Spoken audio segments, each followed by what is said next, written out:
Get him out of first class. He looked suspicious. The words cut through the cabin so sharply that several passengers turned their heads at once. At gate B14 of a crowded Los Angeles-bound flight, the mood had been calm just seconds earlier. Business travelers settled into wide leather seats. Flight attendants smiled as overhead bins clicked shut. The soft hum of pre-boarding conversations filled the premium cabin. Then everything changed. A 16-year-old black teenager stood frozen beside seat 2A, holding a perfectly valid boarding pass in one hand. His name was Jaden Brooks. He wore clean white sneakers, dark jeans, and a navy hoodie. Nothing flashy, nothing unusual. But somehow, to certain people, that was enough. Before we continue, where are you watching from? Drop your city or country in the comments below. And if you believe in dignity and justice, hit like and subscribe. These stories spark change, and we're glad you're here. Now, back to Jaden. Nicole Sanders, a senior flight attendant with 12 years on the job, stepped directly into his path.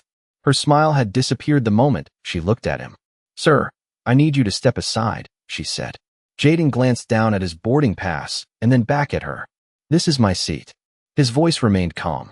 No attitude, no argument, just a simple statement of fact. Nicole barely looked at the ticket. "We're verifying some information." A businessman seated across the aisle lowered his newspaper. A woman near the window removed one AirPod. People sensed tension the way they sensed turbulence before a pilot announced it.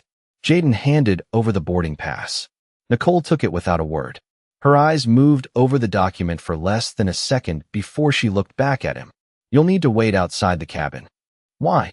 Jaden asked. "Procedure," she replied. But something about the answer felt rehearsed. Across the aisle, a middle-aged passenger frowned. He had seen the boarding pass. He had seen the seat number. Nothing about this made sense. Jaden remained standing beside seat 2A. Calm. Still. Almost unusually calm for someone his age. Nicole's jaw tightened. "Sir," I said, "step aside." Another flight. Attendant approached. Then another. Suddenly, 3 crew members stood near one teenager as if a major issue was unfolding. Whispers spread through the cabin. "What happened?" someone asked. "Did he do something?" another passenger whispered. Nobody knew. Not even Jaden. Yet somehow he had become the center of attention. Nicole folded her arms. "You're delaying boarding." Jaden looked around at the dozens of eyes now watching him. Then he said something that made the nearest passengers exchange glances. "I'm not delaying anything," he said quietly. "I'm just trying to sit in my seat." The silence that followed felt heavier than the words themselves. Because deep down, everyone knew he was right. And as the aircraft doors remained open and the departure clock continued ticking, nobody in that cabin realized they were only minutes away from a decision that would shake the entire flight before it ever left the ground. Jaden did not move. He simply stood beside seat 2A while the cabin continued to fill around him. The strange thing was not the attention. He was used to people staring. The strange thing was how quickly everyone had decided there must be a problem. Nicole remained in front of him like a barrier. Another flight attendant whispered something into her ear. Both glanced toward Jaden before looking away again. The exchange lasted only a few seconds, but it told him everything he needed to know. They were not trying to understand the situation. They were trying to justify a conclusion they had already reached. Most 16-year-olds would have become frustrated. Some would have argued. Others might have called a parent immediately. Jaden did none of those things. Instead, he quietly placed his backpack on the floor beside him and waited. That calmness began attracting almost as much attention as the confrontation itself. A woman seated in row 3 watched him carefully. Her expression shifted from curiosity to concern. Something about the teenager did not match the narrative forming around him. He was polite, respectful, unusually composed. Across the aisle, a businessman finally spoke. "Does he have a ticket?" Nicole forced a smile. "Sir, we are handling the situation." It was the kind of answer that sounded official without actually answering anything. The businessman frowned and returned to his seat, unconvinced. Near the front galley, a young trainee flight attendant named Mia Lang stood frozen beside a service cart. Earlier that afternoon, she had helped process boarding information. She remembered the name. Jaden Brooks. Seat 2A. Confirmed. Everything had scanned correctly. She knew that because she had checked it twice. Yet now she watched experienced crew members treat him as though he had wandered into the wrong aircraft. The contradiction sat heavily in her stomach. Nicole turned back toward Jaden. We need you to step into the jet bridge while we review your reservation. Jaden looked at her for a moment. My reservation was already reviewed when I checked in. The answer was calm, simple, logical. Somehow that seemed to irritate her even more. A few nearby passengers exchanged glances. They were beginning to notice a pattern. Every question Jaden asked received a vague response. Every fact he presented was ignored. Outside the aircraft windows, baggage crews continued loading luggage beneath the fading afternoon sun. Departure time was approaching. The captain had not yet made his welcome announcement. The aircraft should have been preparing for pushback. Instead, first class felt suspended in place, as if the entire flight had paused around one teenager standing beside a seat. Mia looked again at the passenger manifest displayed on her tablet. There it was. Jaden Brooks. Not only confirmed, marked with a notation she had never seen attached to an ordinary reservation. Her eyes narrowed. She read it a second time, then a third. The small symbol beside his name carried a level of priority usually reserved for people connected to senior corporate leadership. Mia felt her heartbeat quicken. Suddenly, this situation made even less sense than before. She looked up toward Jaden. He was still standing there, patient, unshaken, almost as if he knew something nobody else did. And for the first time since boarding began, Mia started to wonder whether the real problem on this airplane had nothing to do with the teenager at all. The aircraft doors should have been closing by now. Instead, the cabin felt trapped in a strange holding pattern. Passengers checked their watches. Some glanced at the flight information screen above the aisle. Others pretended to read emails while quietly listening to every word. The tension was no longer hidden. It hung in the air like a storm cloud nobody wanted to acknowledge. Nicole stepped away for a moment and returned with Daniel Pierce, the lead flight supervisor overseeing departures that evening. Tall, polished, and confident, Daniel carried himself with the certainty of someone accustomed to being believed. He looked at Jaden for less than 2 seconds before turning toward Nicole. "This is the passenger?" he asked. Jaden noticed something immediately. Daniel had not asked what happened. He had not asked to see the boarding pass. He had not asked a single question that might reveal the truth. He had simply accepted the assumption. Nicole nodded. "We are still verifying his reservation." Daniel folded his arms.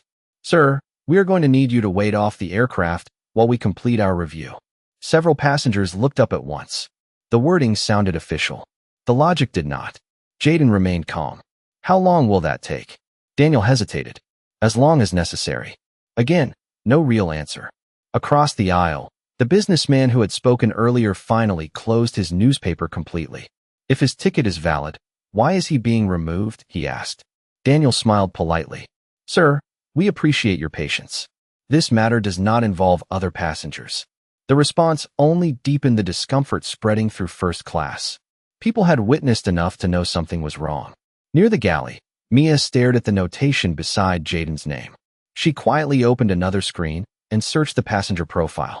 What appeared next made her stomach tighten. The reservation had been issued directly through a corporate executive account. Not a travel agency, not a rewards redemption, a direct executive booking. She blinked and checked again. The information remained unchanged. Meanwhile, Daniel made a decision that immediately shifted the mood inside the cabin. He turned toward a well-dressed passenger waiting nearby and gestured toward seat 2A. "Sir, please take that seat for now while we resolve the situation." The cabin fell silent. Even the passenger looked surprised. He glanced at Jaden, then at the seat, then back at Daniel. "I thought that was his seat," the man said. Daniel forced a smile. "Not at the moment." A ripple of whispers moved through the cabin. The issue was no longer about verification. Everyone could see that. Jaden watched the exchange without changing expression. That calmness unsettled Nicole more than any argument could have. Most people pushed back when treated unfairly. Jaden simply observed, as if he were taking mental notes, as if he knew the story was larger than this airplane. Outside the window, the sun dipped lower over the runway. Inside, departure was now nearly 15 minutes behind schedule. And while passengers wondered why the aircraft remained at the gate, Mia quietly stared at the executive booking profile and realized that whatever was about to happen next would be far bigger than a seating dispute. Mia Lang had spent less than 6 months with the airline, but she had already learned something important. Most mistakes looked messy. This did not look messy. It looked deliberate. She stared at the executive reservation profile again, while the rest of the cabin focused on Jaden. The notation beside his name was impossible to ignore. Special executive authorization. Priority handling. Internal clearance. Those tags did not appear by accident. They certainly did not appear on fraudulent bookings. Her pulse quickened. Across the aisle, passengers continued watching the standoff unfold. The man who had nearly been given seat 2A remained standing beside his row. He had politely declined Daniel's offer. Something about the entire situation felt wrong to him. Others seemed to feel the same. The cabin had grown unusually quiet. Not because people were comfortable, but because they were paying attention. Daniel checked his watch. Nicole shifted her weight impatiently. Every passing minute made the delay more noticeable. Yet neither of them seemed interested in resolving the actual problem. They only seemed focused on removing one teenager from sight. Mia looked toward Jaden again. He was still standing beside his backpack. Still calm. Still respectful. There was no anger in his face. No panic. No attempt to create a scene. The more she watched him, the harder it became to understand the treatment he was receiving. Finally, she stepped closer to Nicole and lowered her voice. I checked the reservation again. Nicole barely looked at her. And everything is valid. Nicole's expression hardened instantly. That is not your concern. Mia hesitated. But the executive tags are active. Nicole glanced around before pulling Mia slightly aside. Listen carefully, she said. You are new here. Sometimes there are issues you do not understand. Leave this alone. The answer sent a chill through Mia. Because it was not an explanation. It was a warning. She looked toward Daniel, hoping he would ask for facts. Instead, he simply nodded at Nicole as though the discussion were already finished. Back near the front row, a woman traveling with her husband finally spoke up. Young man, she said to Jaden, did they tell you what the problem is? Jaden offered a small smile. No, ma'am.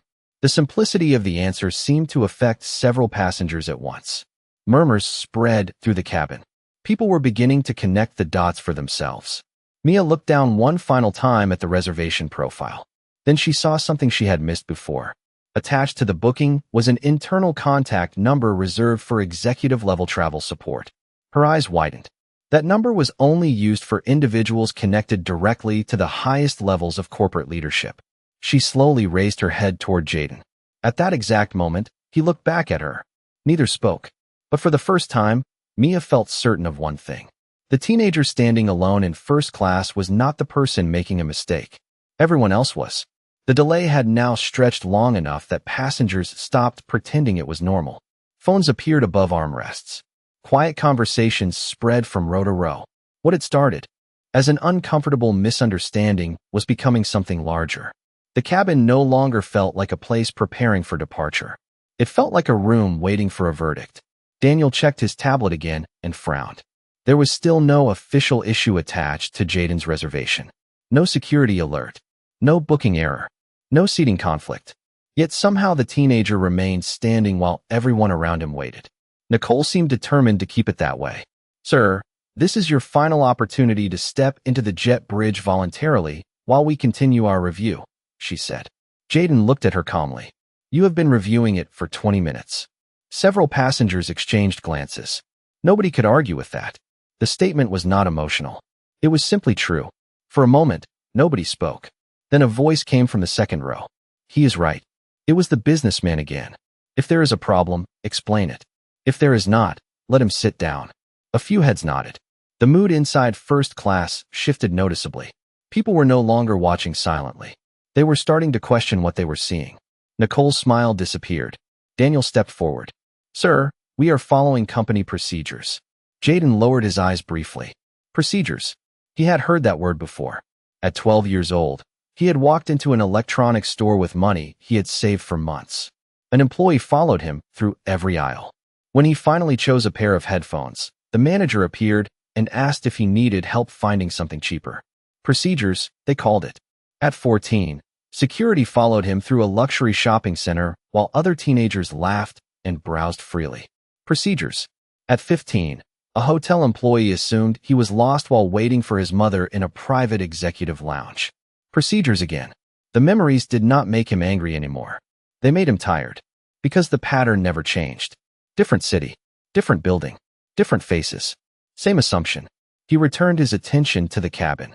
The present moment felt strangely familiar. Mia watched everything unfold from near the galley. The longer it continued, the more uncomfortable she became. Finally, she made a decision. She stepped toward Daniel. "I verified the reservation myself," she said carefully. "Everything is active and confirmed." Daniel's head turned sharply. Nicole looked stunned.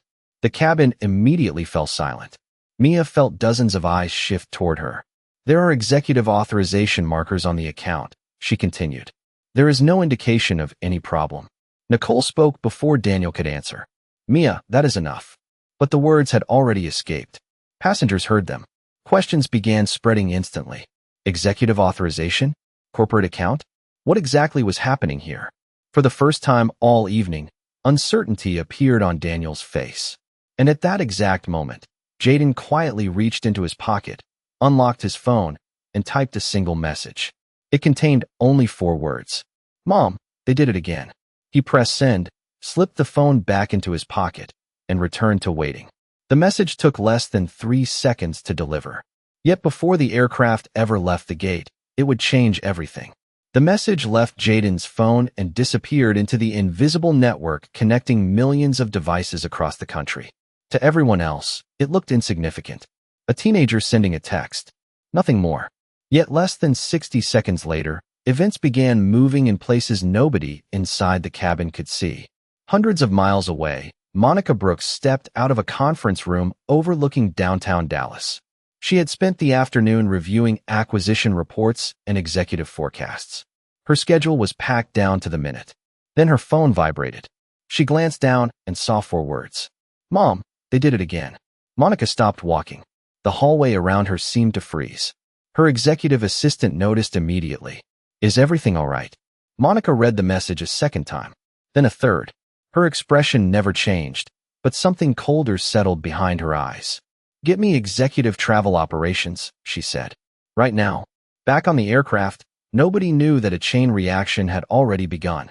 Daniel was still attempting to reassure frustrated passengers.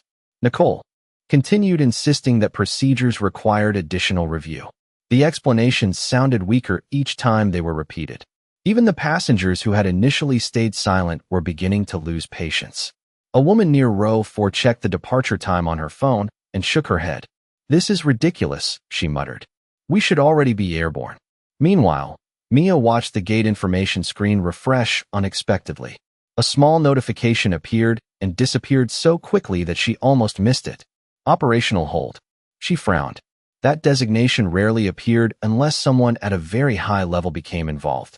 Her eyes immediately moved toward Jaden. He remained exactly where he had been for nearly half an hour.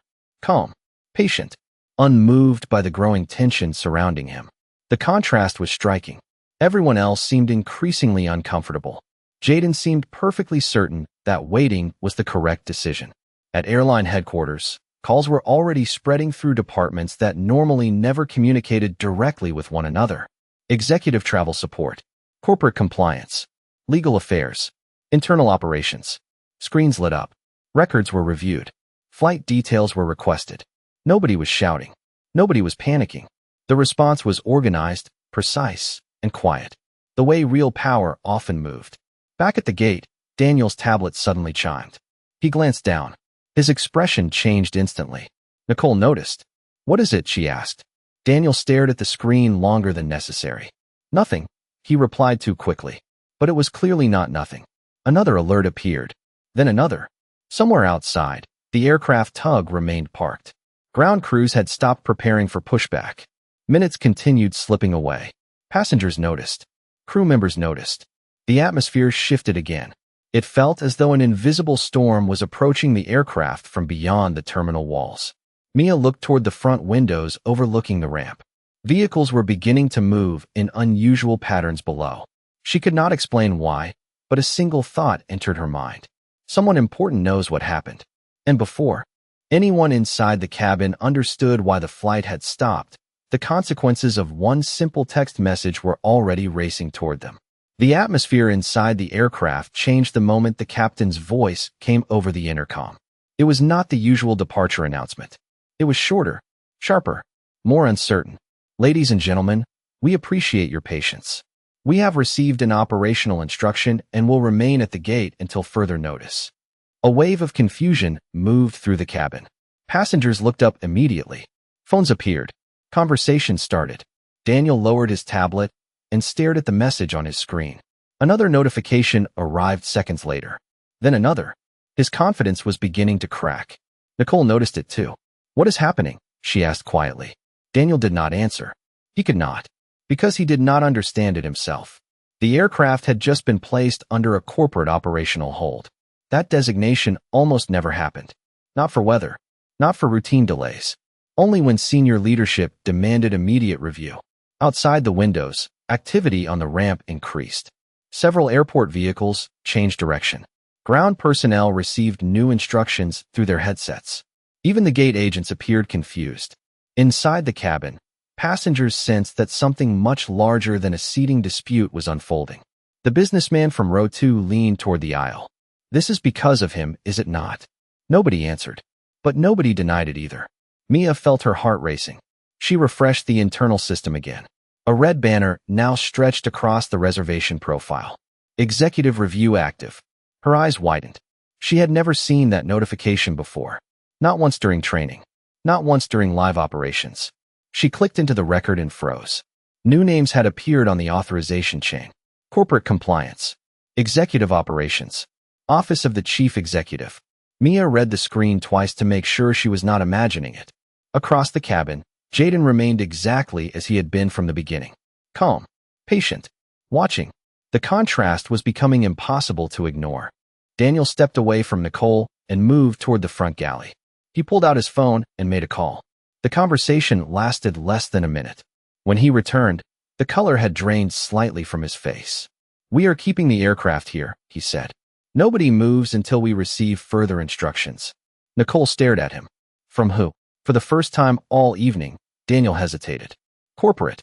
The single word landed heavily. Passengers heard it. Crew members heard it. Mia heard it. And suddenly every assumption made during the last 30 minutes felt less certain. The whispers grew louder. Some passengers were openly discussing what they had witnessed. Others were replaying events in their minds. The unanswered questions were piling up. Why had a valid passenger been singled out? Why had the reservation been challenged without evidence? Why was corporate leadership now involved? Then another alert appeared on Daniel's tablet. This time everyone nearby could see his reaction. His eyes widened. He read the message once. Then again. Outside the aircraft, a black executive vehicle rolled onto the restricted service road near the gate. Mia followed it through the window. Something deep inside her told her that the wait was over. Whatever invisible force had stopped the flight was no longer approaching. It had arrived. The cabin door opened again. Conversation stopped instantly. Every passenger turned toward the entrance. Even the flight crew seemed to forget what they were doing. A woman stepped onto the aircraft wearing a charcoal business suit and carrying no luggage. She did not rush. She did not raise her voice. She simply walked forward with the calm confidence of someone accustomed to entering rooms where decisions were made. Two corporate security representatives followed several steps behind her, but never attempted to lead. They were following her, not the other way around. Daniel recognized her first. The color drained from his face completely. Nicole looked confused for only a second before recognition struck her as well. The change was immediate. The confidence she had carried all evening vanished. Mia stared in disbelief. She had seen the woman in company training videos, executive briefings, and annual reports.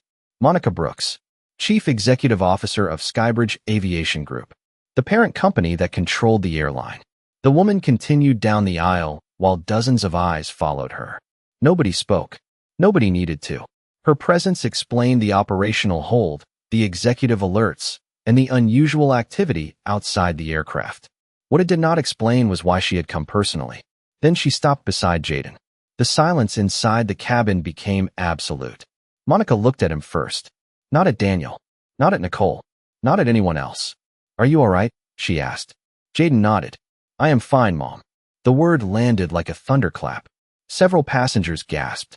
Mia closed her eyes briefly. Suddenly everything made sense. The executive booking. The corporate authorization markers. The operational intervention. Daniel looked as though he wanted to disappear. Nicole could barely maintain eye contact. Monica turned slowly toward the crew. Her expression remained composed, but there was an unmistakable sharpness in her gaze. "Which one of you decided my son did not belong in his assigned seat?" Nobody answered immediately. The question hung in the air. Daniel finally stepped forward. "Ma'am, there appears to have been a misunderstanding."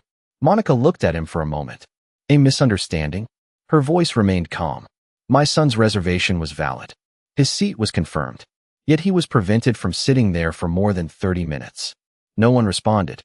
Because there was nothing to say. The facts were sitting in plain view. Monica glanced around the cabin. Passengers watched silently. Some nodded. Others looked relieved that someone was finally saying what everyone had been thinking. Then Mia surprised herself. She stepped forward. "His reservation was valid the entire time," she said. "I verified it myself." Monica looked at her. "Thank you for speaking up." The young trainee felt her shoulders relax for the first time all evening. Monica returned her attention to Daniel and Nicole. "You saw a teenager and made assumptions before you reviewed the facts. Then you treated those assumptions as policy." Neither could meet her eyes. The aircraft remained motionless at the gate, but the balance of power inside the cabin had shifted completely. For several long seconds, nobody spoke. The aircraft felt frozen in time. Daniel stared at the floor. Nicole stood motionless beside him. Around them, passengers watched the consequences of a decision that had begun with an assumption and ended under the full light of scrutiny. The energy inside the cabin had completely changed. Earlier, uncertainty had filled the space. People whispered. Questions circulated. Opinions formed before facts arrived. Now there was only clarity. Not everyone liked what that clarity revealed, but no one could deny it anymore. Monica glanced toward the corporate representatives standing near the entrance. One of them nodded slightly. A quiet confirmation. The review was complete. Every interaction had been documented. Every system entry had been preserved. Every timeline had been reconstructed. There would be no confusion about what had happened. The records told the story with a precision emotions could not alter. Monica looked back at the crew. This aircraft was delayed because a valid passenger was denied the dignity every passenger deserves, she said. Her voice never rose. It did not need to. The issue was never a reservation. The issue was judgment. The words settled over the cabin like a final verdict. Several passengers nodded. Others looked away, reflecting on everything they had witnessed. A few remembered their own initial assumptions and found themselves uncomfortable with the memory. It was easier to recognize unfairness when looking backward than while it was unfolding in front of you. Mia remained near the galley, listening carefully. She would remember this moment for the rest of her career. Training manuals taught procedures. Experience taught lessons. But some lessons arrived only when principles collided with pressure. One of the corporate representatives stepped forward and quietly handed Daniel an electronic notice. Another approached Nicole. Neither exchange involved raised voices. Neither required public humiliation. The process was professional, direct, and unmistakable. The authority they had relied upon all evening had vanished as quickly as it had appeared. The realization seemed to age both of them in an instant. They were not facing punishment because of a mistake alone. They were facing accountability because they had allowed assumptions to guide decisions that affected another person's dignity. Monica turned toward Mia. "People remember who speaks when it is easy," she said. "But they never forget who speaks when it is difficult." Mia swallowed hard and nodded. She understood the meaning immediately. Courage was rarely convenient. More often, it arrived disguised as risk. Across the cabin, a few passengers began applauding softly. Then others joined. The applause spread row by row until it filled the aircraft. Not because someone had won an argument. Because they had watched fairness finally catch up with the truth. Because they had witnessed a system correcting itself before their eyes. Jaden looked around the aircraft. The same people who had watched him stand alone now understood the full story. Yet his expression remained unchanged. Calm. Steady. The way it had been from the beginning. There was no triumph in his face. No desire for vindication. Only quiet composure. Monica smiled at her son. "Ready to take your seat?" Jaden nodded. "Yes, Mom." Together they walked toward row 2. This time no one blocked the aisle. No one questioned the reservation. No one suggested additional review. The path that had seemed impossible to cross earlier now opened effortlessly before them. Jaden placed his backpack beneath the seat and sat down where he had belonged all along. A simple action that had somehow taken nearly an hour to accomplish. Several passengers watched him settle in and realized how ordinary the moment should have been from the start. Monica remained standing for one final moment and looked around the cabin. "My son did not deserve respect because of who his mother is," she said. "He deserved respect because he is a human being. Every passenger does." The cabin remained silent. Not an uncomfortable silence. A thoughtful one. The kind that lingers after people hear something they know is true. The kind that forces reflection long after the conversation ends. Monica then took her seat beside Jaden. Outside, the operational hold was lifted. Ground crews resumed their work. Service vehicles moved into position. Cargo operations restarted. The aircraft finally prepared for departure. As the cabin door closed once again, passengers settled into their seats carrying more than luggage. They carried a lesson, one that reached far beyond airports and boarding passes. People often mistake appearance for identity. They mistake assumptions for facts. They mistake prejudice for policy. But dignity does not come from a title, a position, a bank account, or a corporate office. It belongs to every person before anyone asks their name. It belongs to them before credentials are verified, before backgrounds are known, and before status enters the conversation. And on that flight, a teenager never raised his voice. He never demanded attention. He never argued for special treatment. Yet by refusing to surrender his dignity, and by remaining calm while others rushed to judgment, he changed the standard for everyone around him. Long after the aircraft disappeared into the night sky, many of the passengers would remember not the delay, not the investigation, and not even the corporate executives involved. They would remember a young man who remained composed when circumstances invited anger, a mother who defended principles without raising her voice, and a simple truth that became impossible to ignore. Respect should never depend on who people think you are. It should begin the moment they see that you are human.